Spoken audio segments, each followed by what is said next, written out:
Hello, and welcome to the Author's Bookshelf. My name is Marion Marchetto, author of the Bridgewater Chronicles, and today I'm going to be reviewing for you Petals on the River by Kathleen Woodiwiss. When Shemaine O'Hearn is kidnapped at the behest of her fiancé's grandmother and subsequently tried and convicted of thievery, she opts for indentured servitude rather than spend her life in Newgate Prison. She survives the cross-Atlantic trip aboard the London Pride, but makes a few enemies along the way. When the ship ultimately reaches port, the captain has arranged to have Shemaine set up as his mistress and keep her for himself, since her flaming red tresses have caught his eye. But when a hefty purchase price is forthcoming, he must sell the convict to the dangerous-looking Gage Thornton.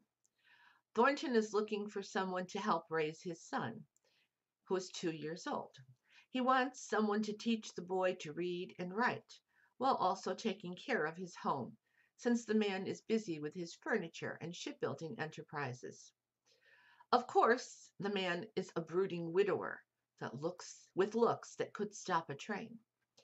He causes more than Shemaine's heart to flutter. It's not until some near-death experiences and a run-in with several of Shemaine's old enemies are behind them that this couple finds their happily ever after. I cut my literary teeth on historical romance back in the 1970s when this genre was in its infancy. In fact, it was this very same author's Flame and Flower that got me hooked.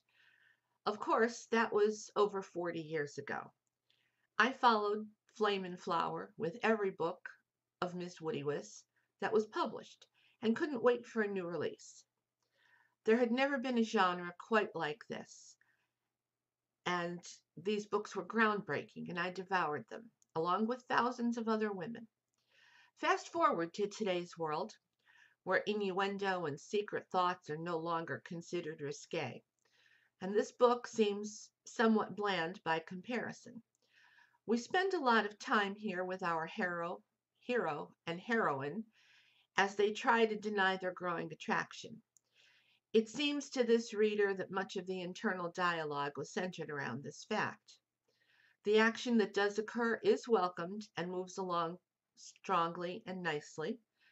Of course, a veritable plethora of description could have been cut without losing any of the story. But then again, this is historical romance. I grant this book a 3 stars rating based on today's standards.